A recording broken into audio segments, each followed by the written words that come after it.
What's up, guys? Don't forget to smash that like button, drop a comment, hype up the video, and if you're new here, hit that subscribe and join the family. Decades ago, dimensional storms appear on Earth and open the way for the arrival of legendary beings. Gods, immortals, ghosts, monsters, angels, demons, elves, and many other creatures. They are classified into 4 levels: mortal, legendary, epic, and mythic, and possess destructive power that surpasses human comprehension. In this scenario, humans occupy the bottom of the hierarchy as mere mortals, but discover they can evolve by cultivating the arts of primordial energy. There is an even faster way to grow, hunting these creatures and obtaining their dimensional crystals, even if it means risking their lives in dangerous zones where the survival rate is minimal. In a classroom, the teacher calls for Zhou Wen. All the students turn and notice that he is sleeping, with the book covering part of his face. The teacher sighs, remembering that the former principal always said there were only 2 kinds of geniuses: Zhou Wen and everyone else. The bell rings and class ends. Zhou gets up in a hurry, strides down the hallway, and bolts until he reaches an open field. He thinks about how his life has changed since he found that mysterious cell phone. He no longer needs classes or training, all thanks to the game inside it. Letting a drop of blood fall to activate the app, Zhou looks around to make sure no one is watching. Then he pricks his finger and figures one more drop will be enough to revive the avatar. The phone emits a sound, a light flashes, and the digital creature comes back to life. Zhou controls the avatar, certain that the stronger he becomes inside the game, the stronger he himself becomes in reality.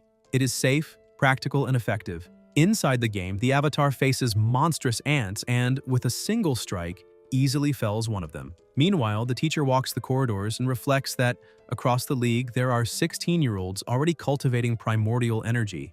But few are like Zhou Wen, who reach that level through discipline and meditation alone, without relying on external resources. At first, everyone at school believed Zhou would achieve great feats in the future and would be unbeatable in the upcoming exam. But a month ago, something unexpected happens. Whispers arise when a new student appears, and everyone wonders whether it is really she who will challenge Zhou Wen, the school's #1 genius. Zhou comes face to face with the girl and asks if they have met before. She answers bluntly, telling him to bring it on. He shoots back that he has no intention of holding back. The two begin to fight, and with a single blow, she hurls him far away, leaving a massive impact on the ground while she remains unscathed. The onlookers murmur, astonished at the scene, and question whether Zhou was really defeated in seconds. Impressed, they comment on the girl's strength and ask her name. In the present, the teacher reflects that her name is An Jing, and that it was because of her that Zhou buried himself in games. Since the overwhelming defeat in a single move, he has never been the same, and the teacher worries about what may happen if this continues. Meanwhile, Zhou sits on the ground, absorbed in the phone, muttering to himself that if he keeps this up, he is going to become far too powerful. In the game, his avatar finds a dimensional crystal and moves closer to absorb it. As soon as the crystal is collected, the energy flows directly into Zhou's real body, strengthening him as well. He observes the stats displayed on the screen, something impossible to see in real life. A month ago, his numbers were Mortal Stage, Strength 7, Agility 4, Constitution 7, and Primordial Energy 1. Now he already reaches Strength 9, Agility 5, Constitution 8, and Primordial Energy 4. Zhou thinks that for someone who only practices ascetic meditation, progress like this could take years or might never happen at all. The only problem is that the game's crystals cannot be taken into reality. Otherwise, even a few low-value ones would be enough to guarantee a comfortable life. In the game, a new threat appears. An ant of a different color rushes the avatar. Zhou dodges the attack and, amid the smoke, realizes it is a sturdy red ant. He recognizes that this type is faster and stronger than the common ones, but still within his reach. The problem is that he is now surrounded. At that moment, someone approaches the court and Zhou sees it is Fang Ruozi. He's alarmed, wondering if she came after him right now, when he cannot reveal the phone's secret. Abandoning the battle is not an option, but her presence could cause trouble. Fang stares at him and says she has finally found him. Zhou plays it off, asks what is going on, but inside he thinks that in everyone's eyes he is nothing but a gaming addict. Ruoxi gets straight to the point. She wants to know if he is aware of the final combat test of the graduation exams and says she would like to invite him to join her team. Zhou looks at her, surprised, and asks if he is really being invited to her team. Inwardly, he reflects wryly that he might lose his life in the game before he can figure out the reason for such an invitation. Fang explains that she needs to give her all to achieve a high score in the practical combat test, which is why she needs strong companions, and she states that Zhou is one of them. He asks if she's talking about the him from a month ago, but Ruoxi replies that, in her opinion, he hasn't changed. and remains the only rival she truly considers in high school guide. Zhou mentions Jing, but Fang counters, saying that she suddenly requested a transfer. She adds that she doesn't really know who Jing is, only that she already surpassed the mortal stage. Her arrival and departure were so abrupt that Fang suspects she may have appeared only to defeat Zhou, as if there were some hidden grudge. Zhou thinks that's impossible since he's never had contact with her before. Fang shakes her head, deciding she may just be overthinking, and returns to the original point. She asks what his answer will be. Zhou replies that if it's fine with her, he doesn't mind being carried. Fang smiles, seals the deal, and reveals she has already chosen the other two members. The four will train together daily during the afternoon cultivation class, seeking synchronization for the exam. Then she walks away. Zhou, meanwhile, remains focused on his phone. In the game, his avatar is battling ants, and he insists he cannot lose the dimensional crystal that has just appeared. But when the avatar moves in to collect it, a wave of ants attacks at once, destroying it. Frustrated, Zhou gets up and mutters that he'll leave checking the stats for when he gets home. At that moment, something strange happens. The phone emits a different sound and a bright light envelops him. Zhou is startled, wondering what kind of crystal it could be, why it radiates so much power, and whether it might be one of the legendary dimensional crystals everyone talks about. He looks again at the screen and realizes his primordial energy has risen to 9, in addition to acquiring a rare skill, Divine Robust Punch, rank 7. Elsewhere in the city, near a building, Fang's group is already assembled. She announces that Zhou will be the 4th member, but the other two express doubt. They argue that while they know his strength, he hasn't trained for over a month, and even if he returns now, it's unlikely he can reach his former level. The goal is to win first place in the exam, and they don't believe Zhou is the best option. One even mentions Zheng, a close friend, suggesting it would be more fitting to invite him. Zhou reflects silently, realizing that the practical test is life-defining. It can determine admission to a prestigious university, open doors for jobs, and even secure social status. Moreover, the strength of teammates directly affects one's safety, so he understands why they doubt him. Fang, however, insists that Zheng is strong, but Zhou remains her best choice. The blonde boy, one of the members, then proposes a solution. If Zhou accepts a quick test, they can decide based on the results. Fang asks what kind of test, and he explains that since he is the weakest of the three, he will face Zhou. If he loses, Zhou will have proven he deserves to join. He adds provocatively that he hopes Zhou won't accuse him of bullying. Zhou calmly responds that it's fine, but notes that a serious fight could be risky.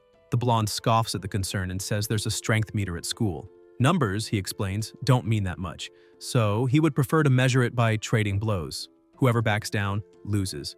Fang reminds everyone that Tian, the blonde, cultivates the lightning art, specialized in explosive power, and also has the lightning punch skill, which enhances his strength. Meanwhile, Zhou, a cultivator of ascetic meditation, has never acquired a primordial energy crystal, which suggests his family faces financial hardship. To her, it's likely Zhou has no abilities beyond discipline and endurance. That's why she is curious to see his reaction. Zhou, however, suggests using the school's official meter. Tian laughs and asks if he is afraid.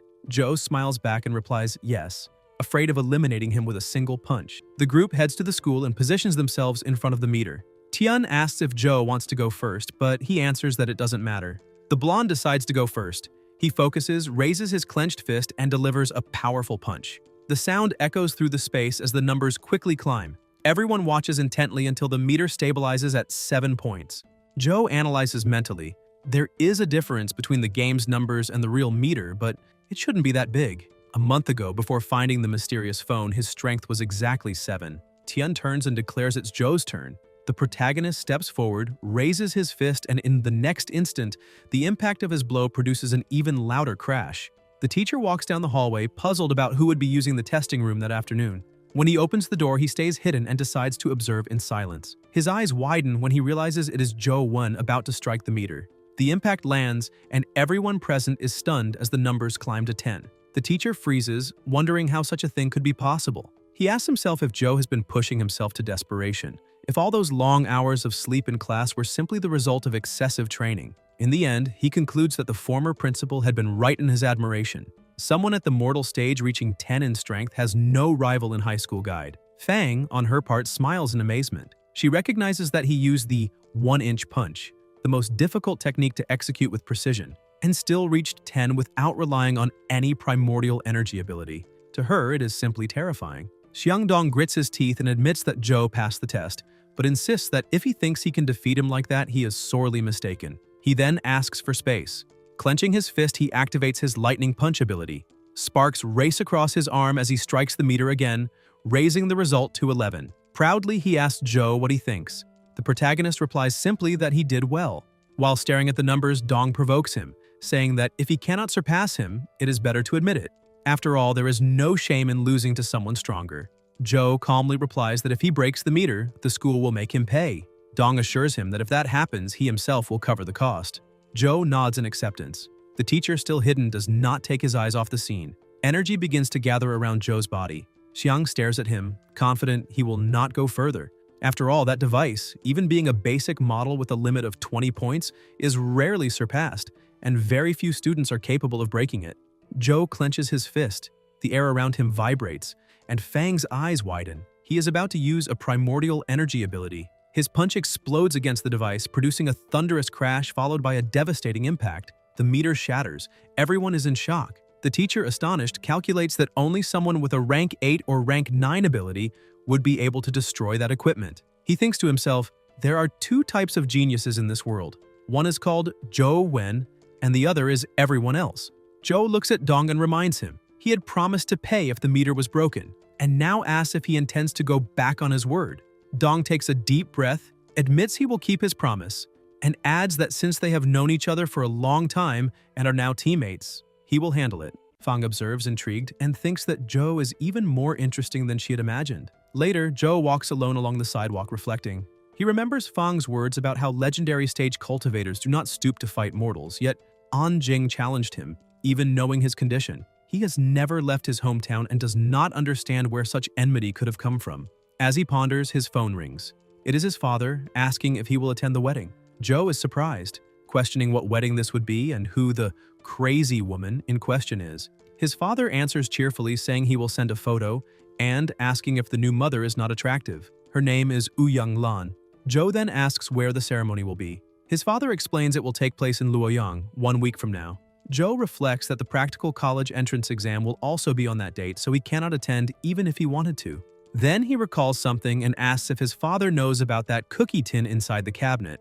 The man is puzzled until Joe clarifies, a square metal box, about 30 centimeters, decorated with a cartoon bear. His father remembers, comments that he loved those cookies when he was a child, and that they are no longer sold, making the box an old relic. Curious, he asks what was inside it. Joe reveals that he found a cell phone inside and asks if it was his father who stored it. The man, surprised, asks for more details. Would it be a white metal device, black screen, no buttons, about 5 or 6 inches? Joe confirms and asks if it was his.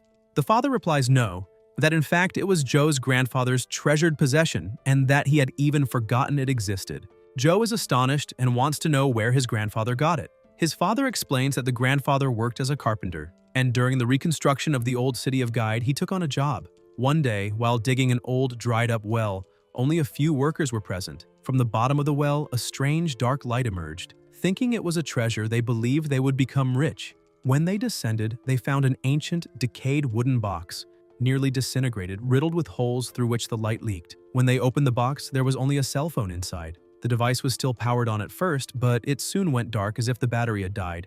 It had no charging port and no buttons. Joe's grandfather and the other workers were disappointed, thinking someone had played a trick by leaving a broken phone there. Losing interest, the grandfather tossed it into his toolbox. Later, he even tried taking it to a technician, hoping to sell it for a few coins to buy cigarettes, but was told it was worthless. With no use, he stored it inside the cookie tin, where it remained for years.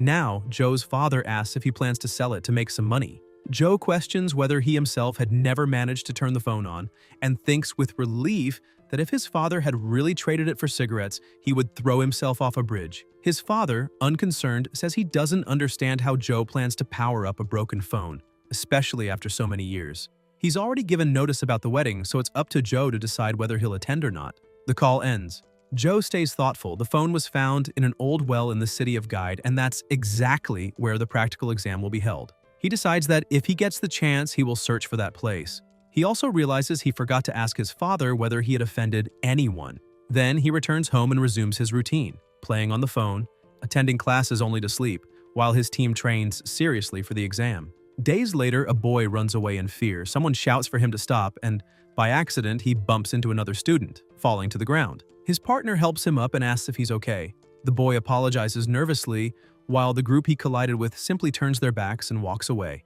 Somewhere else, Jiang announces that he's been invited by a friend to join another team and will no longer participate with them. He leaves.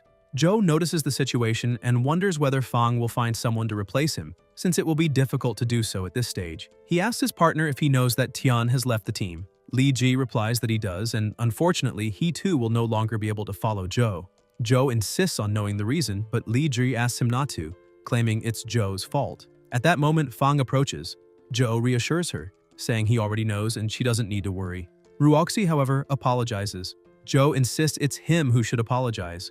Someone is trying to harm him, and as a result, the others have been affected. He suggests Fang find another member while there's still time, to at least secure a decent score. Fang admits she doesn't know who Zhou offended, but warns that this person's influence is terrifying and he must be careful.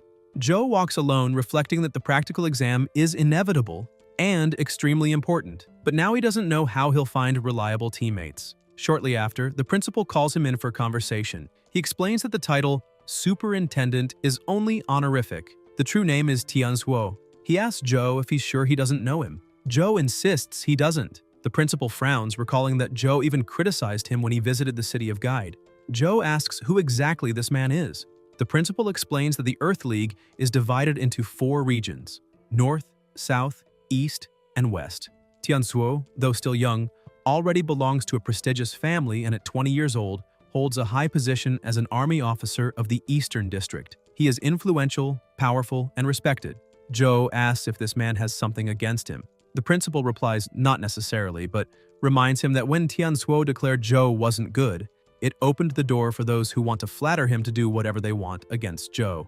The protagonist is outraged. Could such an important officer really not know that a single word of his could destroy a student's future? He also asks if there is any connection between Tianzuo and Jing. The principal admits there might be, but stresses that the priority now is to find a new team and register for the exam, since the deadline ends the day after tomorrow. He further emphasizes that Zhou's next teammates cannot be ordinary students. He mentions Li Xuan, a special student of the school. If Zhou manages to bring him into the team, no one will be able to interfere. However, in exchange, Zhou will have to help him as much as possible, ensuring Li Xuan achieves the best grade within the team. Zhou complains, asking if this means he'll have to carry him. The principal confirms. Zhou cannot be the team's first place, but it's better than missing the exam entirely. Zhou then asks if the principal can help him speak with Li Xuan. Later, Zhou calls his father and asks if he knows someone named Tianzuo. On the other end of the line, his father replies, "Of course, he's your older brother." Wen is stunned when his father explains that Tianzuo is Lan's son, Little Lan, and thus becomes his stepbrother after the marriage. He even adds that Zhou will also gain a younger stepsister, Jing. Zhou asks if his father gets along with them, and the reply comes quickly. Of course, both are well-mannered and treat him cordially. The protagonist, however, doesn't understand. If they treat him well, why do they challenge and try to undermine him? He concludes it can only be because they don't accept their parents' marriage. After all, Jing defeated him with a single strike, and Tianzuo nearly eliminated him from the practical exam with just a few words. Zhou reflects that all of this happens because he is still weak. If he were already an expert at the epic stage, none of this would be possible. In Zhou's apartment, the place is a mess, full of accumulated trash. Over the past days, he has devoted himself to fighting mutant, robust ants. Apart from the first primordial crystal he obtained, the other 10 he killed yielded nothing of value.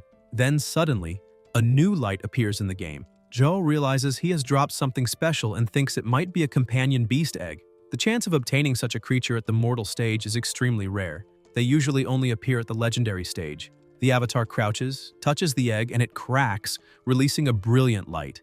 A voice echoes, declaring devotion to him. Loud sounds fill the room and Zhou awakens, feeling a headache. He notices a symbol marked on his hand and wonders if the companion beast has successfully hatched. In the game data, he sees the profile of the mutant, robust ant. He decides to try summoning it. Standing in the middle of the room, unsure of the exact process, he thinks about the Scarlet Avatar and the creature's abilities. At that moment, a glove appears on his hand. Zhou is puzzled, wondering if it's a boxing glove, and concludes it must be the beast's companion form. He remembers that companion beasts offer enhancements, and assumes this one should boost his strength. Still, he decides not to test it at home. Suddenly, a light bursts from the symbol on his hand and the mutant, robust ant materializes before him. Startled, Zhou comments on how threatening it looks in the real world. So different from the cute version he saw in the game. He smirks, thinking he'll one day ride it down the streets just to show off. The next day, the principal drives with Joe in the back seat. He explains that Li Xuan is flashy but not a bad person, and that Joe should simply focus on the exam and ignore the rest.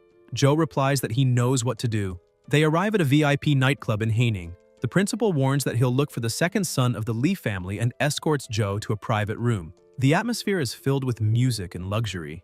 Li Xuan, surrounded by two women, offers Lao Yu a drink, but he declines, reminding him he has class in the afternoon. Lao then introduces Joe, highlighting his strength and usefulness for the practical exam. Li Xuan agrees to accept him, but more out of respect for Lao than out of trust in Joe. Lao takes his leave, assuring he'll handle the registration, and urging Joe to get along with Xuan and the others, believing this will give him more confidence for the exam. Once Lao leaves, Li Xuan fixes his eyes on Joe. He says he's heard of him as the #1 genius of high school guide. Joe, humble, replies that it's only gossip. Li retorts that it makes sense. After all, no genius could come from a small place like Guide. He recalls Joe being defeated by Jing in a single move and tells him that when the others arrive, he should just obey and not get in the way. Then he asks if Joe drinks. If Joe finishes the bottle, he can choose one of the girls at his side.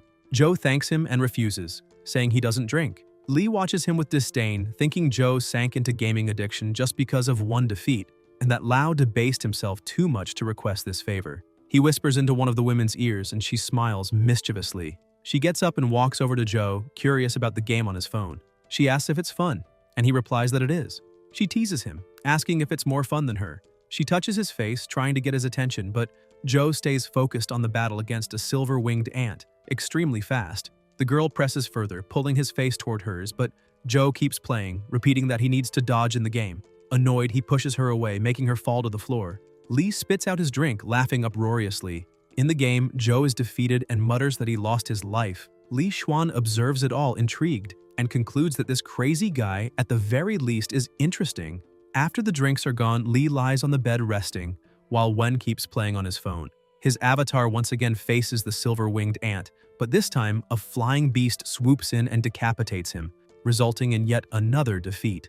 Joe thinks about how he spent the entire night trying, but never managed to win even once. He acknowledges that the ant is strong, but doubts it belongs to the legendary stage. He's convinced he can defeat it, as long as he lands the first strike. He reflects that his divine robust punch rank 9 is powerful but far too slow, and wonders if it could be combined with the 1-inch punch. He concludes that the avatar in the game is no different from himself, so if he can execute the technique in real life, then theoretically the character should be able to use it as well.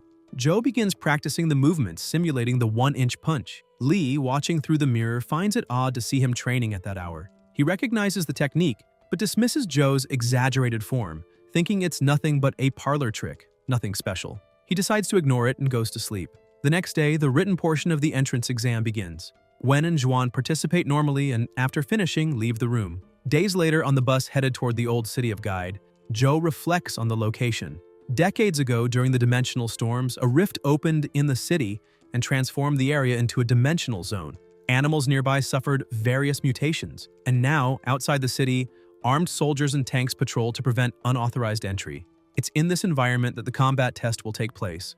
The bus halts in front of the military barrier. Joe steps off and notices that Li and the other two have not yet arrived, so he decides to wait. Walking through the city, he spots a symbol marked on a wall and wonders what it means. Suddenly, his phone vibrates. Startled, he thinks it might be his father, but quickly realizes that's impossible. The mysterious phone never had a call function and had never vibrated before. Looking at the screen, he sees a new camera app, something that had never appeared before. Intrigued, he wonders what it could be for and even jokes to himself if it wanted him to take a selfie. He points the camera at the scenery ahead but finds no capture button. When he aims it at the symbol, the phone begins to beep and the focus locks onto it.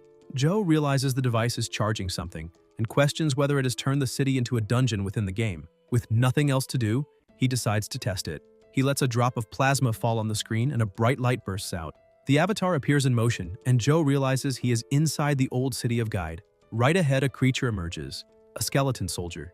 The beast charges the avatar. Joe notices its strength and speed are nowhere near the ants he had fought, and he considers it easy pickings. The avatar shreds it with ease and, in the process, reveals a shining core. Joe is surprised to see he's obtained a primordial skill crystal on the very first try.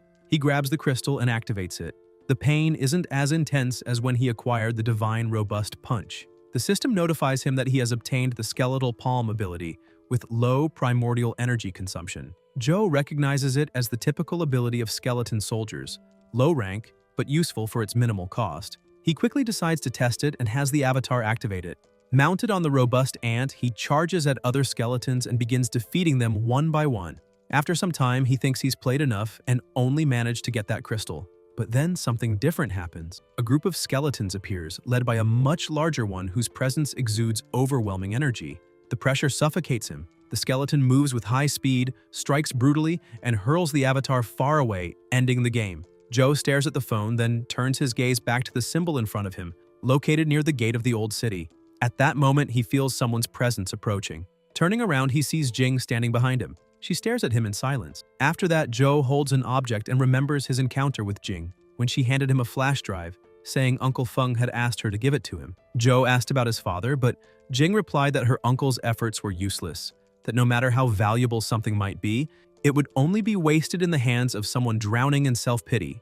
And she also told him never to claim he was part of the An family, since they didn't want a weakling like him. In the present, one reflects on when he supposedly became a member of the An family, and whether Jing isn't exaggerating too much, but he is interrupted by Zhuan and the two teammates.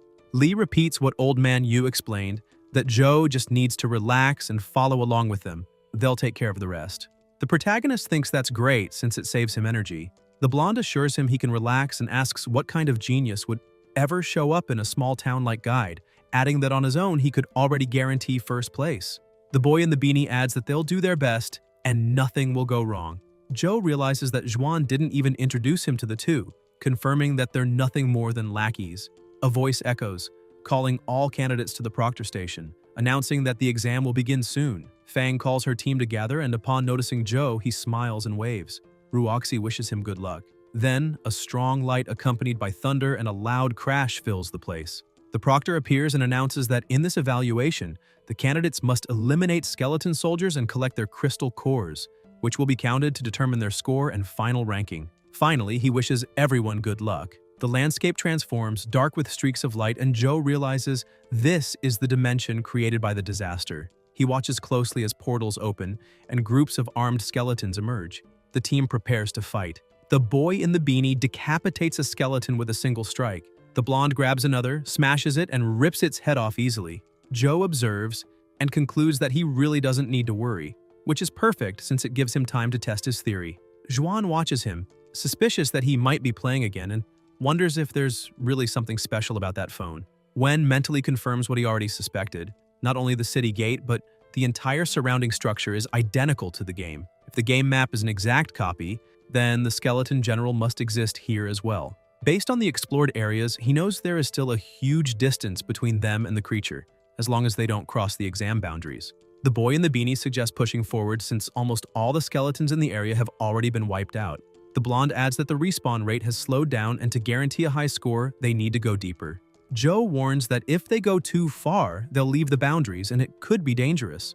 The blonde mocks him, saying he should just admit if he's scared and that he can stay behind. He points out that the scattered skeletons give too few points, so it's better to keep advancing. The boy in the beanie assures them it's safe, claiming he has the complete map of the limits and that they can come back anytime. Lee agrees, saying it makes sense, and guarantees that with those two, there's no reason to worry. Joe thinks he can't reveal the existence of the skeleton general, but he needs to confirm its strength. Even without hope of defeating it, if they run into it, he'll have to make sure Lee at least survives. The two lackeys move ahead, slaughtering skeletons with their powers while Zhuan observes. Joe, meanwhile, keeps playing until his avatar is attacked and killed by the skeleton general. He concludes that no matter whether he tries to dodge or jump, the creature's advance is too fast and lethal right from the start. He realizes that the skeleton general is even more dangerous than the silver-winged ant, but also notices that it doesn't maintain that speed for long. Its burst comes from a single move, clearly a primordial energy ability. Joe is certain, if they encounter it, everyone will die. When the skeleton is defeated, a crystal falls to the ground. The blonde quickly grabs it and hands it to Xuan, who praises his subordinate's performance. Joe comments that they've already accumulated a high score and suggests they return, but the blonde insists it's still early and asks why the hurry since he isn't the one fighting. The Beanie Boy agrees, saying the more they kill, the more certain first place will be. Lee adds that there have been no reports of legendary dimensional creatures nearby, so pushing a little further poses no risk. Joe grabs his arm and asks if he believes in a sixth sense. Juan looks puzzled, and Joe explains that since childhood he's always sensed danger before it happens, an uneasy feeling that never failed, and now it throbs intensely. The blonde scoffs, calling it coward's excuses, and reminds him their master kindly brought him along. He asks if Joe will take responsibility if they don't secure first place. Joe replies that Guide is just a small town where no student would dare leave the official test area, and they already have enough points from the skeletons here to guarantee a good ranking without risking an unknown zone. Lee concedes he's right. At that moment, Jianghao draws a dagger and attacks Juan from behind. The blonde, shocked, asks how he could do that but is struck as well and falls to the ground. Jiang orders them not to interfere. Lee, wounded, is surprised when a light heals Juan's injury, who wonders if it was his brother who sent it. Jiang reveals the divine art of the impregnable contract, taunting that he never expected the third womanizing descendant of the Li family to be a virgin. Wen reflects that, unlike abilities gained from dimensional crystals, primordial energy arts are human-adapted methods with limits. Still, the divine art of the impregnable contract is rare because it allows advancement to the epic stage, but demands absolute virginity. Losing that means losing all power. He would never have imagined Juan cultivated that art. The blonde calls Jiang a traitor and asks how he can ally with Mobai. Jiang answers that two tigers do not share the same mountain, and a family cannot have two chiefs. It was his choice. Li protests that he never wanted to rival his brother, but Jiang insists it was inevitable, accusing him of being a wolf in sheep's clothing. He advances with his dagger enveloped in destructive power, declaring, Li is no true lamb. Juan, impassive, easily dodges. In that moment, a seed of explosive scales is summoned, leaving the others in shock. The blonde shouts that it's impossible, questioning how someone at the mortal stage could incubate a legendary beast. Li deduces there is only one way. A legendary stage cultivator transferred their legendary companion beast, sacrificing their own life. Jiang smiles and confirms the brother was right, insisting Zhou must die there. He lunges with the dagger, but Juan catches it with one hand, immobilizing him. Jiang is astonished. Li activates his ability and releases an overwhelming force, hurling Jiang away with devastating impact. When Jiang rises, he sees Li transformed. He wears armor, revealing another form, and accuses him of also having a legendary beast. Li replies that he did not need to resort to a degrading method to obtain it. Smoke dissipates, revealing his true strength. Jiang, stunned, gets up and flees. Zhou tries to run after him but stops midway, admitting it's already too late. The blonde, nervous, yells for him to help the master, calling him a coward. Zhou tells him to go ahead, thinking that even if he intervened now, it wouldn't change anything. Both of them have legendary beasts, he does not, and if they encounter the skeleton general, everyone will be annihilated. Now, if Zhou wants to help Li, there's only one way. Find a method to deal with the skeleton general. He releases a drop of plasma onto the phone screen and the avatar appears before the boss. The skeleton charges at full speed. Zhou pulls back and realizes that if he tries to run, he won't have a chance to dodge once the attack starts. The boss strikes with brute force, and Zhou makes the avatar spin and flips, dodging by a hair's breadth. The enemy presses on, striking several times, but the protagonist moves his fingers quickly, evading each blow. He concludes it's just as he expected, until a bright light erupts. Zhou looks to the side, distracted, and realizes too late. His avatar is wiped out once again. He thinks he has no choice. He can only use what he has, and remembers, just battle now. The skeleton general is strong, but the horse that accompanies him seems to have a blind spot. If he can exploit that, he might have a chance. Zhou runs through the field and notices the destroyed surroundings, full of battle scars. He recognizes the others are nearby. Soon he finds them, and they complain about his delay. He asks if everyone is all right. Li admits there's something strange. Then, ahead, the skeleton general appears. Zhou realizes that in real life he looks nothing like the game version. Jiang is standing next to the creature, unharmed, and Zhou wonders why he isn't being attacked. He suspects it's the effect of the shoulder guard, perhaps another legendary beast. He mutters to himself that it's the privilege of the rich, and sees that Li's brother is truly determined to eliminate him. The boss raises his voice and calls them invaders, promising to exterminate them. Li orders everyone to fall back. Juan summons a shield, blocking a devastating attack that sends immense pressure all around. The blonde is hurled away and, even wounded, says he's fine and can still help. The boss faces Li, but Juan summons a beast that unleashes an intense light. Li steps back satisfied. That helps him greatly. Jiang watches and says he wants to see how long they'll last against the two of them. Hao charges with his dagger and Zhuan's armor begins to crack. Zhou realizes that if it continues like this, Li will die. He asks how long Zhuan needs to handle Jiang. Zhuan replies he needs 2 minutes. Hao laughs, finding it absurd that someone at the mortal stage would try to resist the skeleton general, believing Zhou is only throwing his life away. At that moment, Zhou takes off his jacket and says he'll buy them the 2 minutes they need. He rushes toward the monster, drawing its attention. The boss fixes his gaze on him and charges with force. Zhou dodges, noticing the attack is identical to the game's. The skeleton lunges, nearly hitting him, but Zhou slips away at the last second, dodging non-stop, even as he realizes the enemy is more agile in reality. He ducks, avoids another strike, clenches his fist, and counters, but the general remains unscathed. Not a single wound appears. Zhou despairs, asking himself if the monster has no weakness at all. The blonde watches in shock. Zhou is trying to hold back the general without a companion beast. Jiang is also surprised, but Zhuan distracts him with a punch to the face, knocking him away. Hao rises in fury and vows to see who dies first, Zhou or him. Li charges, determined not to repeat an unfair fight. Jiang blocks until he notices a strike aimed at the shoulder guard. Zhuan hits precisely, shattering the piece to fragments. Hao spits plasma in rage and unleashes his beast, a snake with explosive scales. Li is startled as its original form is revealed. Jiang doesn't hesitate, releasing the attack in full force. Zhuan endures, saying he only needs a few more seconds. At that moment, Hao appears behind Zhou, ready to kill him, while the skeleton attacks at the same time. Li shouts in terror, but Zhou dodges both strikes in a swift motion, activating his ability and finishing the destruction of the shoulder guard. Jiang is shocked to see something on his hand, recognizing the same kind of symbol. The skeleton, now freed, turns against Hao and strikes him brutally, taking his life. His beast is destroyed along with the shoulder guard. The snake with scales shrinks until it's crushed under a foot. Li, clad in armor, stomps on it and declares, "He asked for it."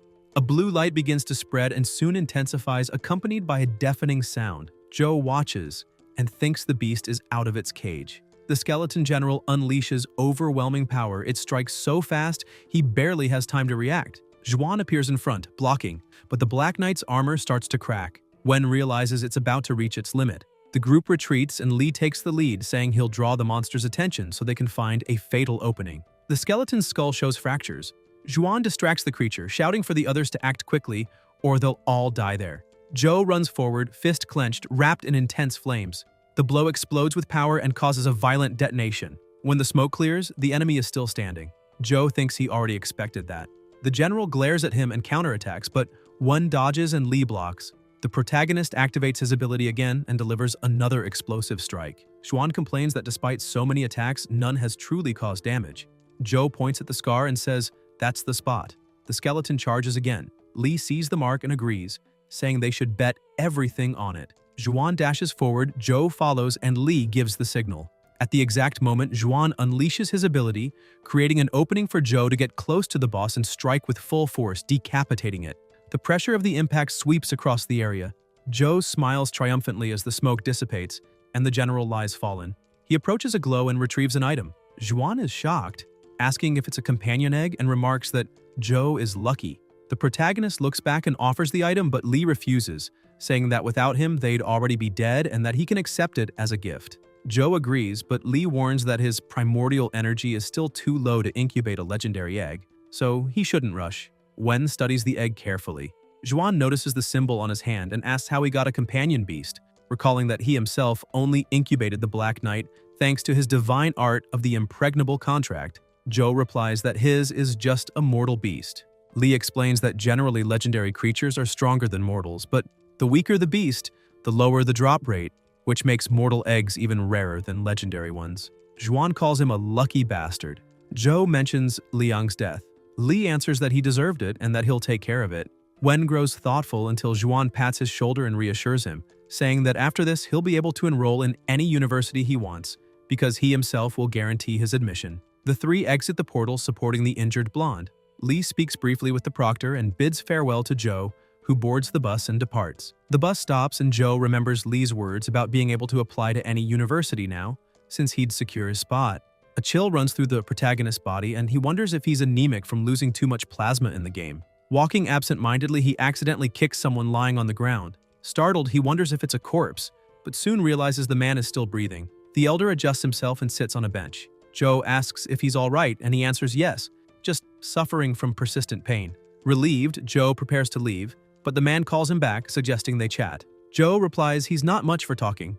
The elder says it's fine, but asks a few questions. After coughing, he goes straight to the point. He wants to know if Joe prefers the busty ones or the flat ones. Joe feels awkward recalling the girls, hesitates, but answers that he prefers the flat ones. The old man laughs loudly, saying he also prefers them, and that only boys who wet their pants like the busty ones. Joe thinks that for him, it's simply harder to fight if a woman has large breasts. The elder continues, asking if he prefers gentle, docile women or irrational, bold ones. Joe hesitates again, finding the question absurd. He reflects that any sane person would choose the first option, but if he gave the expected answer, he'd never escape that conversation. He just wanted to go home, shower, eat, and play. So he answers that he prefers the irrational and bold ones. The old man stares at him with shining eyes and says he also likes that type, calling them more interesting and cute. He asks what's the fun in gentle women and comments that he never imagined Joe had such refined tastes for his age.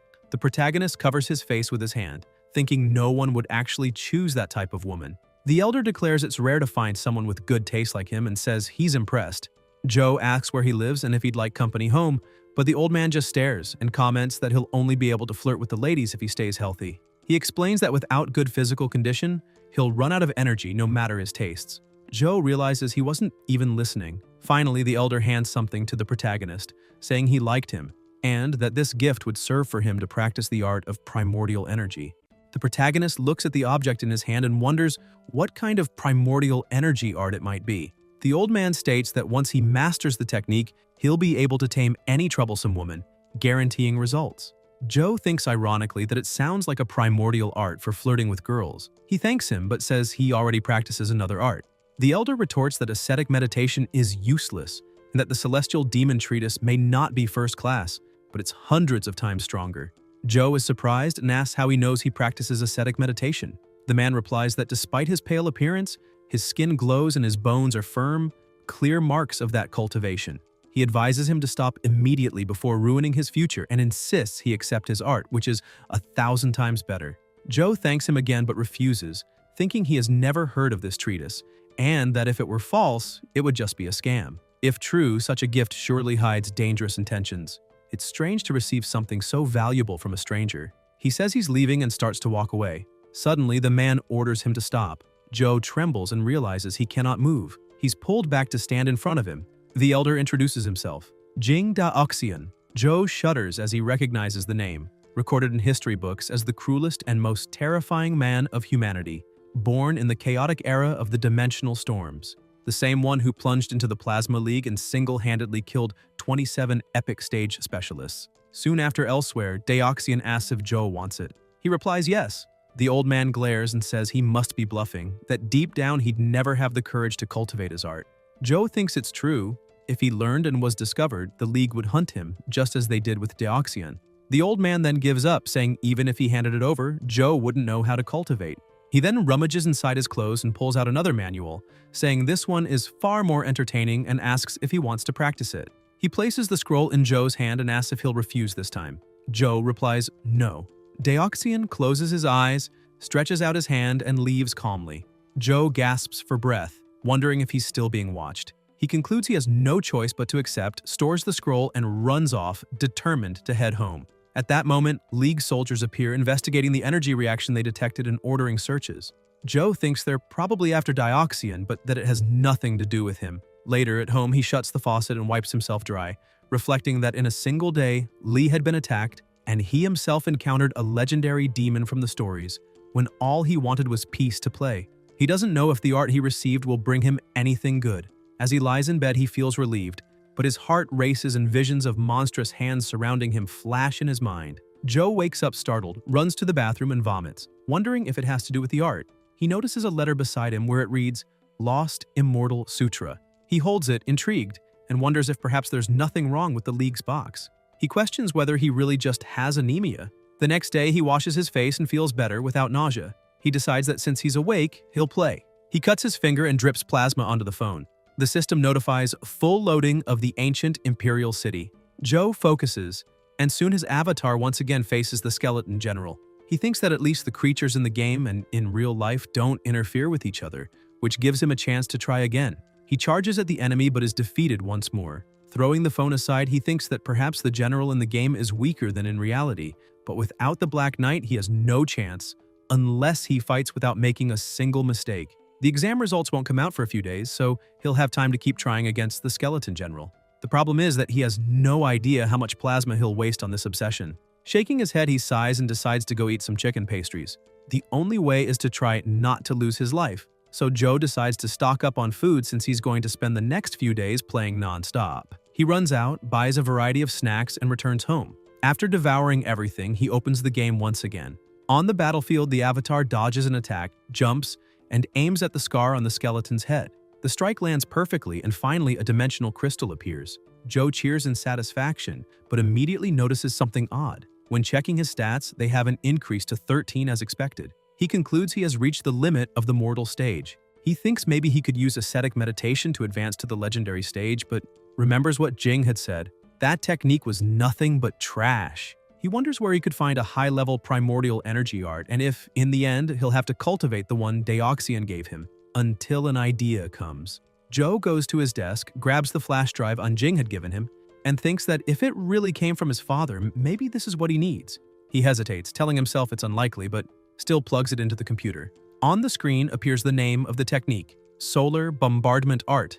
His eyes widen. This art, like the divine art of the impregnable contract, could lead to the epic stage. The difference is that solar bombardment focused on offensive power without extreme requirements, such as virginity or special restrictions. It was clearly a technique from an influential family of the League. Joe wonders where his father could have gotten something so rare. Did he use the On family's connections? But he quickly discards the thought. His father would never spend that much. Meanwhile, elsewhere, his father's phone rings. It's Joe calling. As soon as he answers, he hears his son's voice asking if he sold his own organs to get that.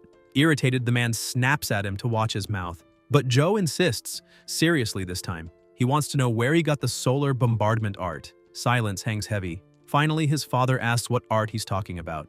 Joe presses, reminding him that Jing said it had been him who delivered it. His father denies it, saying he has no interest in cultivation and would never do such a thing. Joe thinks that if it's true, then Jing lied. His father suggests maybe it was a gift from her. Joe admits it makes sense and ends the call. On the other side, the man stares at the phone and mutters that he'll ask her in person when he sees her. Back at home, Joe reflects. His father has a good impression of the On family, but Jing provoked him at school, nearly made him fail the exam, and yet handed him a rare art? Far too strange. He decides not to cultivate it until he understands the whole truth. A strong headache makes him lie down. His heart races, his body goes cold, and soon, visions of monstrous hands grab him from all sides.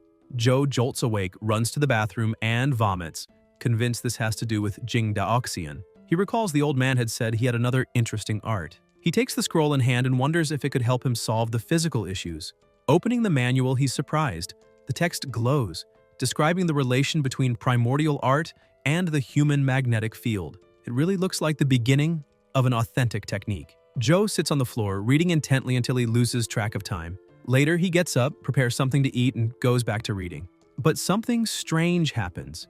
Each time he gets distracted, he completely forgets what he just read. He rereads several times, but it feels like he's never seen those words before. He thinks it makes no sense. Not even someone with weak memory would forget so fast. He tries to copy with a pen, but forgets the content before writing it down. He tries to record it with his phone camera, but the text doesn't appear. The more he insists, the stranger it feels. He wonders if throwing the manual away will return things to normal. At that moment, his phone rings. It's a strange number.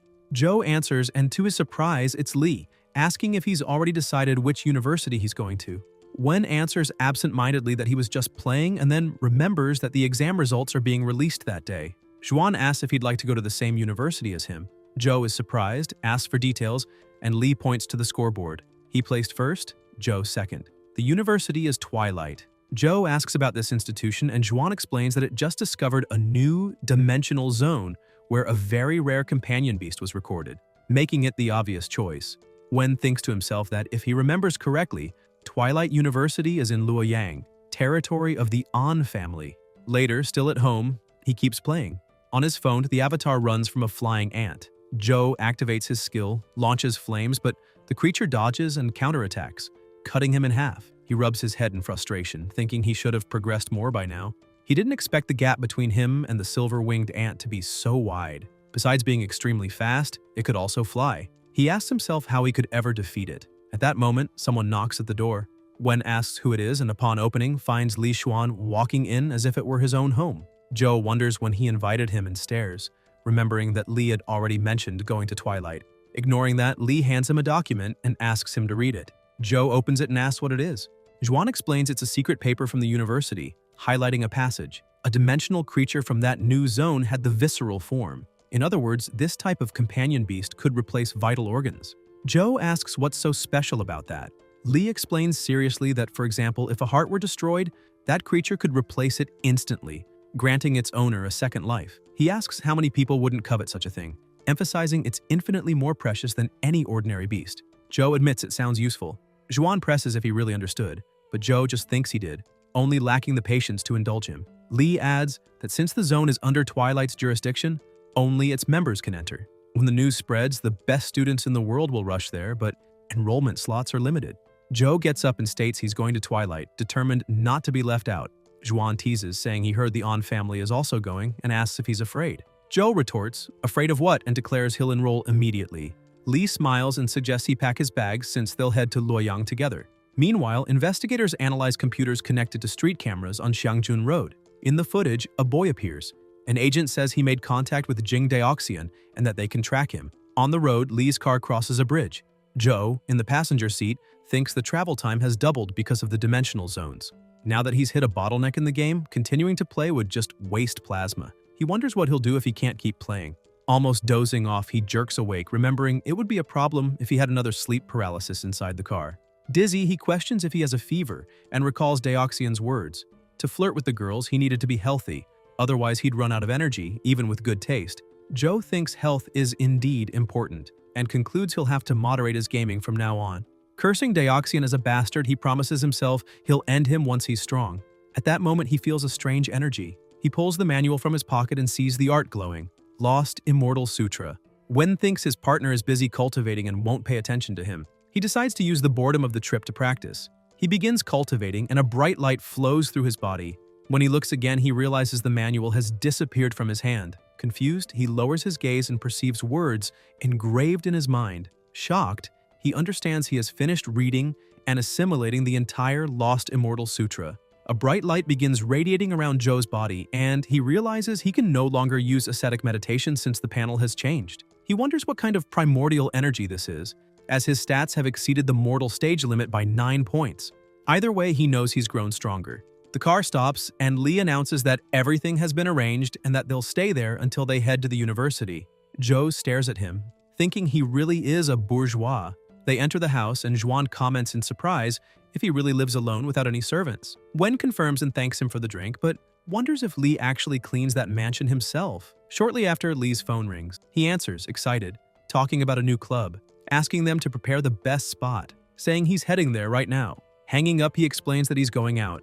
This is how his older brother wants to see him, so that's how it will be. He tells Zhou he must be tired from the trip and should rest. Wen only watches, finding the whole act pathetic. In another room, he removes his coat, clenches his fist, and begins training. He thinks that the divine robust punch requires great buildup, making it hard to apply the same principle as the 1-inch punch. He remembers trying it against the silver-winged ant, but it dodged easily. He needs another technique to deal with it, and he has the skeletal palm. Looking at his hand, he thinks that despite being low rank, maybe it can work. Moving his palm, pressure spreads around him.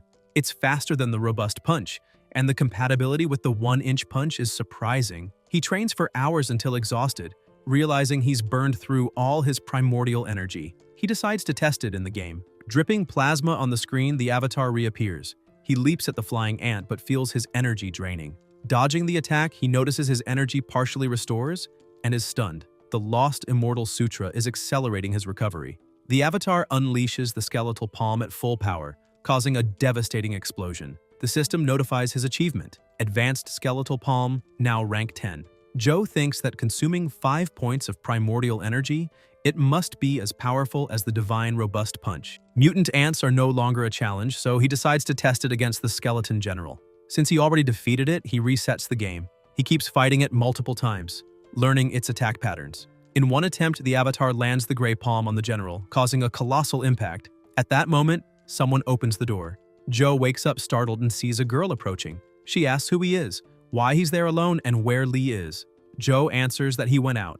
The girl mutters that her brother must have gone off with those disgusting friends again, disappearing right when she needed him. Wen wonders who she might be. The girl stares at him, grabs his arm, and says he can do her a favor. Joe asks her to let go, since he doesn't even know her. She reveals she's Juan's sister, and asks if he can't do a favor for his older sister. Joe reflects that Lee has helped him a lot, so maybe he should return the favor. He agrees, joking that women don't give XP, and asks what she needs. The girl replies that it's nothing major and tells him to get ready quickly. At Twilight University, in the Companion Beast Arena, a motorcycle stops and the girl, Wei Yang, parks. They both get off. Two classmates greet her excitedly, saying she finally arrived. Wei reassures Joe, saying he only needs to watch and cheer. He agrees. As they walk elsewhere in the arena, a student provokes, asking if Brother Lee didn't come and if he was too scared. Wei replies she doesn't need him, that she alone is enough. The opposing group retorts that since she and her friends were the ones who helped take down the ancient warhorse mutant, she can't expect to keep the companion egg for herself. A boy insists he was the one who landed the finishing blow, and since they agreed the egg would go to the winner, there's no point arguing. Wei asks Gao if he really thinks he can't beat her. Gao scoffs, saying he's in the 4th year and doesn't want the reputation of bullying a 2nd year. Then, to everyone's surprise, he announces he brought a 2nd year to fight in his place. Yang turns and sees the new challenger approaching. The boy approaches, and Wei immediately recognizes him. It's Gu Dian. Joe watches closely and feels chills just by looking at him. Such is the fierce aura he exudes. Soon, the two stand face to face. Gu glares and orders her to come at him with everything she's got.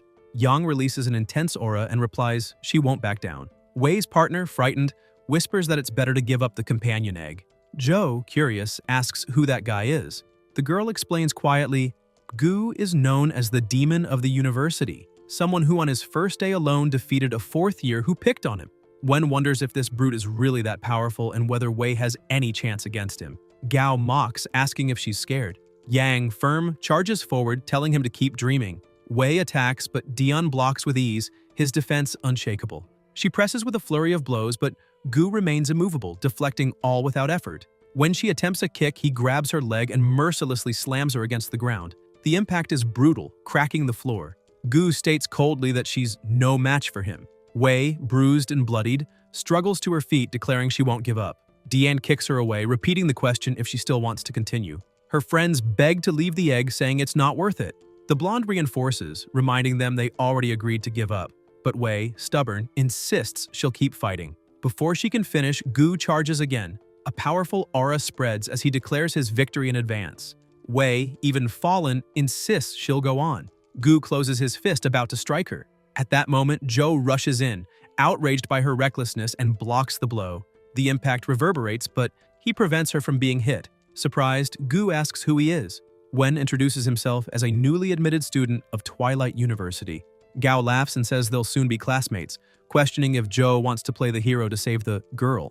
Wei warns it's dangerous and tells him not to get involved. Joe ignores her, lifts her into his arms, and says she's the one who needs to stop and rest. Yang protests, telling him to put her down, that she isn't one of his girls to carry around. After leaving Wei with her friends, who rush to check if she's okay, Joe faces Dian. He declares there's no need for them to fight to the bitter end, since no one could take responsibility if something serious happened. Gu asks how they should fight then. Joe proposes he'll throw one punch. If Dian steps back 3 or more steps, he admits defeat. Gu releases his aura, defiant, and tells him to come, warning he won't be held responsible if Joe loses his life. Joe prepares, noting the opponent's concentration is impressive, and that he must be careful. The blonde asks if he agreed to that, reminding him that Dian would lose with just 3 steps back. Gao scoffs, saying the rule is unfair to Gu. He explains Dian has the porcupine armor, obtained from a spiked beast crystal, making him as tough as steel while returning damage in devastating counterattacks. This ability is rank 9, and he reminds them the last person who challenged him lost an arm. He guarantees Joe is completely screwed. Even so, the protagonist clenches his fist and unleashes a punch of overwhelming power. The impact shakes the ground. Dian tries to resist but is forced to retreat several steps. As the smoke clears, Joe declares he lost. Surprised, Gu exhales and admits defeat. Gao, begrudging, says he'll hand over the prize as promised, but the blonde objects, claiming the deal was only between her and Wei, and refuses to give the egg. Gao strikes her and replies he won't go back on his word, confirming Joe's victory. Before leaving, he glares at Joe and says, "Joe, I won't forget you." The losers walk away. The girls gather around admiring him, saying he's amazing and asking if all high school students are that strong and what ability he used. Wei points to his bleeding hand. Joe replies it's just a scratch. Nothing serious as long as the plasma stops leaking, and that she's the one more injured who needs to go to the infirmary. Without hesitation, he picks her up again while Yang thinks she never imagined Lee had such a reliable friend. Later elsewhere, Joe walks while staring at his phone, thinking he wasted too much time and can finally get back to gaming.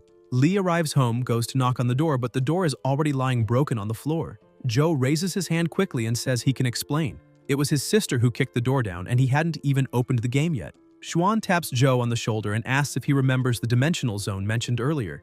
The protagonist confirms, asking if he's referring to the one where a creature's companion form is visceral. Lee then suggests they go check it out themselves.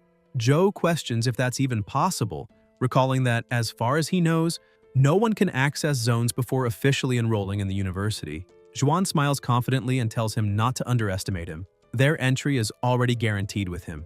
Meanwhile, Wen keeps playing, testing his abilities, and Lee asks what he thinks of his proposal. Joe simply replies, "He's badass." Xuan laughs and says to drop the subject and get some rest, since they'll head out in the morning. Joe, however, won't put down his phone. Looking at the companion egg of the skeleton general in his hands, he calls his partner over and asks what the criteria are for incubating a legendary creature while still in the mortal stage. Lee is shocked and warns him, if he's thinking of incubating the skeleton general, he better give up on that stupidity. He explains that it takes more than 10 points of primordial energy just to begin incubating a legendary beast. The process drains primordial energy first, then vitality and essence. When that happens, the result is disability or even death. Wen presses, asking if basically means there are exceptions. Xuan confirms that he himself is one of them, because of the divine art of the impregnable contract. Thanks to it, he has exceptional vitality and essence, allowing him to incubate some legendary creatures even at the mortal stage. However, he admits that even he would die if he tried with one of high level. He warns Joe not to risk it unless he doesn't fear death. Lying in bed, one thinks that in the game he has no fear of dying, but in real life, it's different. And the problem is that the egg is in his hands. He points his phone's flash at the object and the system registers the egg of the legendary skeleton general, displaying its data. He's surprised to see a tab called Fusion. Soon after, a notification appears. Mutant robust ant detected. Fusion rate 47%. Fuse with companion egg? Joe confirms. He knows he doesn't have enough energy to incubate the generals, but he's curious about the result of the fusion. A bright light envelops the screen, and after some moments, the result appears. Mutant skeletal form. Wen checks the stats and sees that although he's still in the mortal stage, his strength and constitution have risen to 10 points, and he's gained 3 new abilities. That might be enough to face the silver-winged ant. In the game, the avatar summons the new mutant skeletal form. The creature faces the flying ant with killing intent, attacking with fast, violent strikes, but the enemy dodges all of them with agility. The avatar thinks he's found an opening and orders an attack, but the silver ant slices its body in half in a single strike. Joe watches the defeat and concludes it must be a primordial energy skill of the flight type. The next day, Wen faces a white tiger with jade eyes standing before him. Shocked, he asks if they're really going to ride it. Lee proudly strokes the beast and explains it's a legendary companion he went through great hardship to incubate. Joe remarks it's too flashy and asks if he wasn't going to keep pretending to be humble to fool his brother. Xuan answers that he's not the type to take insults without fighting back and won't give up what he's earned. Mounted on the tiger, they set off at speed. Wen, uncomfortable, thinks traveling by car would be far more comfortable. At another checkpoint, a card is presented to the guard and access is granted. The area is bright as they step inside.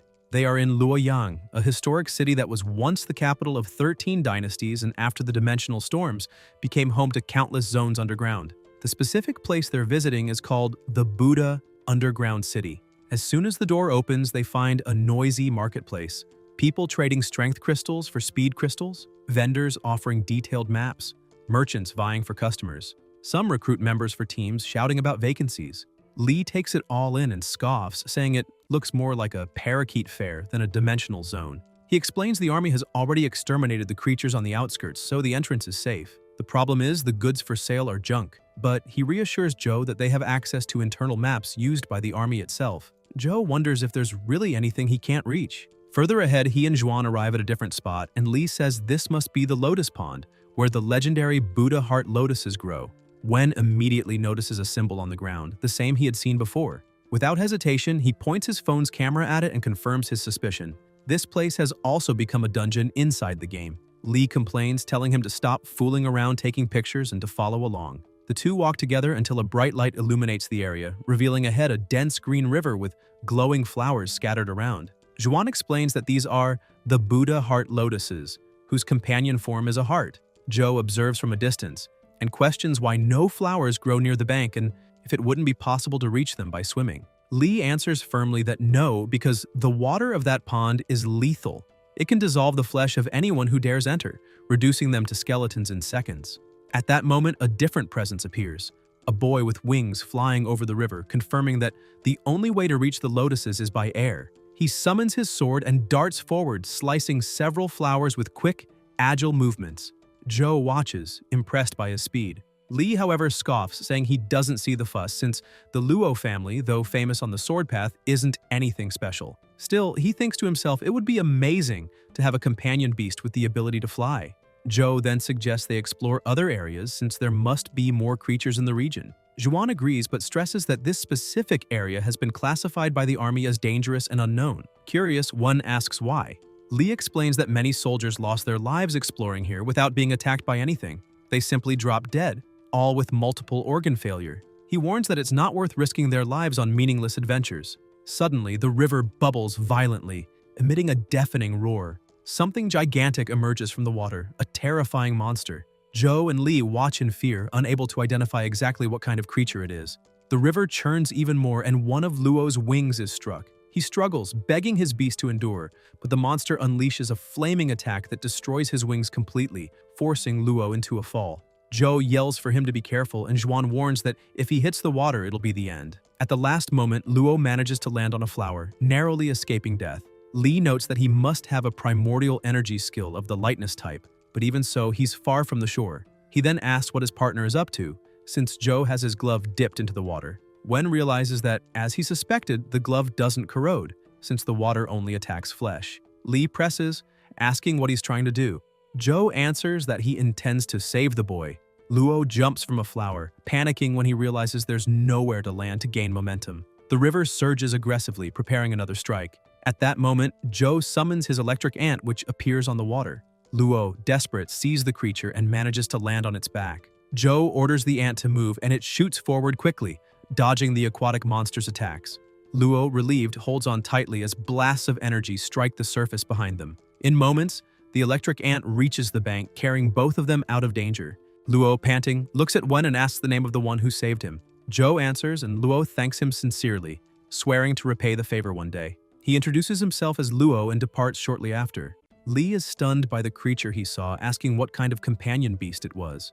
Zhou calmly replies it was the electric ant. Zhuan is even more impressed, noting that not only is it immune to the water, but it also resisted the strange flower's attack. He suggests Zhou use it to face the plant, since it would probably drop something valuable. Wen hesitates, reflecting that the flower doesn't look like an ordinary lotus, but rather a legendary creature. And unlike in the game, if the skeletal ant is destroyed here, it won't return. He decides to store the creature away, leaving Lee outraged, calling him a coward and saying it's just a companion beast. They could have gotten something far more valuable by defeating the monster. Zhou, however, replies that he's not a gambler. Zhuan reinforces the criticism, asking why he's so afraid. Later, elsewhere, Lee grumbles with his phone in hand that they wasted 2 passes without gaining anything. He admits that by the next day, everyone will already know about the giant lotus and someone will likely manage to kill it. Zhou, indifferent, simply says he's going to rest in his room and asks Zhuan to get a map of Buddha City, saying it could be useful in the future. Zhuan agrees, still puzzled by the strange satisfaction he notices in Wen's expression. Inside the room, Zhou drips plasma onto the phone screen and the transfer symbol appears. His avatar is transported to the dungeon of Buddha's underground city, where countless Buddha heart lotuses cover the water's surface, forming even a path to the shore. However, the giant lotus isn't visible and Wen wonders if it's hiding. He summons his skeletal ant to help. Meanwhile, elsewhere in the dungeon, the monster lies dormant until it opens its eyes. A group of students approaches, commenting that this must be the Buddha heart lotus mentioned by Luo, and given its size, it must drop something valuable. The hooded boy brims with confidence, saying he came prepared, and summons his powerful legendary companion beast, the golden-eyed hawk. A boy with glasses adjusts his frames and declares the lotus belongs to him. In the game, Joe's avatar rushes forward, while his aunt slices flowers and collects crystals. Wen feels relieved that he finally earned some reward after eliminating so many enemies, and reflects that Lee never explained what kind of primordial energy skill the lotus had, but judging by the attack patterns, it must be projectile-related. Suddenly, a powerful aura envelops both the avatar's body and Joe's own, and he feels a warm sensation, very different from the pain he felt when acquiring the divine, robust punch. Around his heart, a peculiar mana manifests. The system notifies him that a new skill has been acquired, heart meditation. Joe wonders if it's a strengthening skill and decides to test it. The mana keeps pulsing, but he notices no effect, only the strange warmth. He concludes it's no wonder Lee never mentioned it. Then, in the game, a red light glows over the water, and the boss emerges, the Buddha Heart Lotus with a plasma pattern. Excited, Joe celebrates seeing that the monster also exists in the game and summons his skeletal ant to fight it. The battle is intense. The monster launches devastating attacks against the ant, which resists bravely, but then it dives as if retreating. Joe orders the ant not to let it escape, but when it gets close, the monster opens its colossal mouth and devours it whole. Wen watches in frustration, thinking he can't explore the lake without his partner anymore. He sighs and decides it doesn't matter, since he can respawn, and wonders about trying the restricted zone Lee mentioned. The avatar presses forward, exploring corridors lined with wall paintings. The environment is silent, no monsters in sight, until a small Buddha temple rises ahead. As soon as the avatar approaches, it's instantly killed without warning. Joe frowns, confused, trying to understand what happened. He tries again, running toward the temple, but is eliminated once more. Before falling, he notices the avatar's body twisting, as if its internal organs were being crushed. Then he recalls what Lee had mentioned: no external wounds, only multiple organ failure. He understands why the military couldn't progress there and decides to quit the game for now, preferring to rest. The next day, Lee scrolls on his phone and comments that, as expected, some couldn't resist temptation and went to face the Buddha Heart Lotus overnight. Joe comes closer, curious, and asks what happened. Lee explains that a student tried to take down the giant lotus using the golden-eyed hawk, but the legendary beast was destroyed, all its feathers burned. Wen feels relieved that if he had followed Lee's earlier suggestion, he would be the one being mocked now. Zhuan adds that the news has already gone viral on the university forum and bet students from all years will soon throw themselves against the giant lotus. Joe asks why the military doesn't intervene, since it should be possible to eliminate it with the specialists. Lee replies that it's not that simple. The League set clear terms, forbidding military intervention in zones below a certain danger level, except in special circumstances. This serves to give the younger generation opportunities and resources to train. At that moment, there's a knock on the door. Xuan gets up, saying he'll answer, but before he can, Joe's phone rings. He picks up and hears his father's voice asking if he's in Luoyang. Joe confirms and wants to know the reason for the call. His father smiles on the other end and says that Lan, his stepmother, wants to meet him and invite him for a family lunch. Wen answers that he'd rather be alone and has no desire to get involved in his father's affairs. Zhuan shouts from the living room that Joe has a visitor, and Joe, still on the phone, replies that he'll be right there. He tells his father that either way, everything is fine as long as he's happy, and that he doesn't need to worry about him. His father insists, asking him to do this favor, and reveals that Anjing volunteered to pick him up as soon as she heard about the meeting. Joe is surprised, asking if it's really her who is coming for him. His father confirms, saying that she didn't even ask where he was. She just left early to find him. One feels a bad premonition, and then long hair sways before his eyes. It's Anjing, who appears right in front of him. Lee, watching the scene, comments that Joe's father is the same man who won over Ouyang Lan, and that he should have guessed already. After all, they share the same surname, which means closeness to the An family. Joe retorts that only his father has that relationship. He himself has nothing to do with them. Anjing stares at him coldly and warns that the driver is already waiting outside, demanding that they leave immediately. Joe raises his hand to his head, thinking that he wanted no involvement with that family, but in the end, they're the ones who keep approaching him. Resigned, he says he has to go. Outside, Anjing comments that he didn't cultivate the solar bombardment art. Joe replies that his father said he never gave that to him. She stares at him and shoots back, asking if he thought it was fake, concluding that either way he was lucky not to have practiced it, because the intention was to harm him. Wen wonders if she is irritated and thinks that, fake or not, it no longer matters. After all, he learned the Lost Immortal Sutra and can't cultivate another primordial art. Anjing orders him to get in the car quickly. At a distance, someone photographs the scene with a camera. Elsewhere, a voice reports that they managed to trace Joe's profile. An exceptional student, graduated from Guya High School in second place, currently living in Luoyang, which explained why they hadn't found him before. A superior notes that there doesn't seem to be any connection between him and Deoxian. The analyst adds something curious. His father is Ling Feng, the man who married the widow of the An family. The superior frowns, questioning why Wu Yang would take an interest in someone like Ling, speculating whether there might be involvement with foreigners. The analyst replies that Ling reached the legendary stage a few years ago, but is far too old to be accepted by foreigners, and suggests that maybe Lan likes dependent men. The superior snaps back, saying that's impossible and that he can guarantee Ouyang Lan is not that kind of woman. He recalls that the An family faced chaos when the former master died, drawing the greed of many powerful figures, but not a single property was taken, even with Tianzuo still a teenager. He concludes that someone with her intelligence would never marry an incompetent. Either way, he emphasizes that they need to bring Zhou closer, and, above all, the An family must not find out. Already in Luoyang, the car stops in front of a luxurious mansion. Zhou steps out, impressed by the grandeur of the place. Ahead, his father and his stepmother await him. Lan smiles warmly, saying that he finally arrived and that she had wanted to meet him for a long time. Soon, a banquet is served. Ouyang invites Zhou to try the fresh lobster, delivered by air that very morning, and even asks her daughter if that wasn't her favorite dish. Anjing confirms, but Lan declares that since Wen is the special guest, he should eat first. Zhou looks at the plate and then at Anjing's face, which is fixed silently on him. Ouyang leans in and whispers that he should ignore his daughter, since she is being punished for intimidating him at school. Zhou tastes the food and admits to himself that it's really good, though he doesn't understand what's going on there, even questioning whether Lan is truly Anjing's mother. At night, Lan suggests that he could stay with them, assuring him they would be happy together. Wen thanks her but politely refuses, claiming that he needs to live on campus once classes start and that for now he already shares a place with a friend. He reflects that if he accepted, Anjing would probably strangle him. Then Lan hands him something.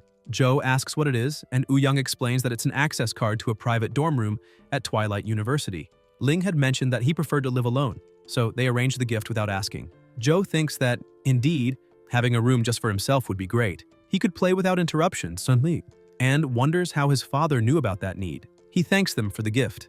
Lan, in a light tone, asks if calling her Madam makes her sound so old and tells him to just call her Lan. Zhou reflects that all women seem sensitive about their age. Later, back at the house, Zhou notices that Li went out again. He smiles with satisfaction, thinking that it's perfect since now he can play freely. He opens his phone, starts the game, and inside the dungeon, an egg is summoned in front of his avatar. Wen analyzes the data of the new egg and realizes its attributes are much weaker than the previous one. An ant rushes forward to attack him, but the avatar barely dodges, complaining that the creature appeared out of nowhere. The beast insists, striking again, and Zhou concludes he must be patient, dodging at all costs, or else he will be eliminated in an instant. When it charges in a straight line, he sees the perfect chance. He strikes with full force, trying to end it in a single blow. The ant is sent flying and suddenly disappears. Wen notices it vanished from sight and concludes he will have to predict the point where it will land. He charges, attacks again, but the ant dodges. He insists and manages to land a devastating blow, causing an explosion, but to his surprise, the creature still resists. The avatar launches yet another overwhelming attack until he finally manages to eliminate the beast, receiving a new companion egg as a reward. Surprised, Wen celebrates. He did not expect to obtain an egg on his very first attempt against such a creature. The system notifies him of the possibility of incubation and proposes fusing the mutant skeletal ant with the newly obtained egg, showing only a 20% fusion rate. Zhou finds the number odd, grumbling that since they are all ants, the rate should be higher, even greater than that of the skeletal general. He reflects that if the incubation fails, the companion egg will be wasted. But since he suffers no real damage when he fails, he decides to take the risk. He presses yes, declaring it is all or nothing. An intense aura envelops him, pulling him into the process. Pain erupts as if his back were being crushed, forcing him to grit his teeth and spit plasma onto the ground. He collapses in exhaustion, thinking about how much plasma he spent this time. And when his phone vibrates, the martial arts characters begin to spin in his mind. Upon waking, he breathes heavily, relieved that the real pain is much less than what he felt in the game. He quickly applies plasma to his phone to check the result, eager to see if it worked. To his surprise, the incubation was successful. The silver-winged ant is now his. Excited, he thinks he can fly all the way to the Lotus Lake. He summons the avatar, unleashing the power of the new creature. However, when it appears, the ant is tiny. Wen is incredulous, screams in frustration and checks the data. It is nothing but a larva with terrible stats for something legendary, even though it had been powerful when fighting him before. He grumbles about how absurd the situation is, but admits at least it is cute. The system issues another warning: the ant is hungry and must be fed. Joe clicks confirm but is shocked by the options. He must feed it a companion beast or even another egg. Outraged, he questions what insane system was designed like this, since it does not accept normal monster food. The larva stares at him with hungry eyes, and discouraged, he ends up offering a companion egg. It only temporarily satisfies the hunger, but he realizes it will be a real challenge to evolve that creature. With no way to rely on a hatchling in battle, he decides to test the companion form. The avatar manifests wings on his back, and one recognizes he inherited the flying ability. Though small, they are agile and fast, perfect for low altitudes. Excited, he flies through the open space, understanding why they call him the king of low altitudes. Now that he can fly, he decides to stop wasting time with common ants and explores deeper into the cave. The tunnel narrows, filled with monsters, until he finds a herd of ants. At first, he believes he is safe in the air, unreachable, but soon the creatures gather together, forming a larger and more threatening body. He strikes with force, blasting them in an explosion that shakes the entire environment. The impact hurls the avatar far away, throwing him into another section of the dungeon. There, before him, rises what seems to be a gigantic anthill. Numerous flying beasts emerge in a swarm, surrounding him. The avatar is overwhelmed and loses his life. Joe watches, reflecting that the dungeon is fascinating but inaccessible for now. He concludes he will only have a chance to advance once the silver-winged ant evolves into its complete form. Joe's stomach growls loudly, and he opens the fridge only to find empty shelves. He decides the best thing to do is go out and buy something. He strolls down the street without haste, but a parked car nearby keeps pace with his steps. Inside, a male voice reports over the communicator that the target has left Lee's house and is heading down the main street, asking if they should act now. A woman replies that there are too many people around and that Chow ordered discretion, so the capture will be left to another contact. Wen walks along the sidewalk, lost in his own thoughts, calculating strategies to deal with the Buddha's heart lotus. Ahead, a fragile-looking young woman blocks his path, assessing him with cold eyes. Lisa, the assigned agent, convinces herself that handling this boy will be a piece of cake. As he approaches, she throws herself theatrically to the ground, eyes brimming with tears, pretending to be in pain, and asks if he could help her. Inside, she seethes when Joe doesn't even stop, ignoring her act as if she were nothing but a shadow. What audacity, she thinks, to just walk past without acknowledging her presence. She'll need to play her trump card. Wen, unaware, continues reflecting that flying into the Lotus Lake won't be a problem. But the real question is how to face the Buddha's heart lotus. Suddenly, he feels a touch on his arm. Lisa grabs him and asks why he's walking so fast. Joe, startled, looks down and bluntly asks who she is. The girl forces an innocent tone, saying she's lost, just got hurt, and needs help. At the same time, deep down, she grows even angrier. How dare he fail to recognize her even after she staged the whole scene right in front of him? Guys, if you enjoyed the video, leave a like, comment, and subscribe to the channel so you don't miss new content. Thank you.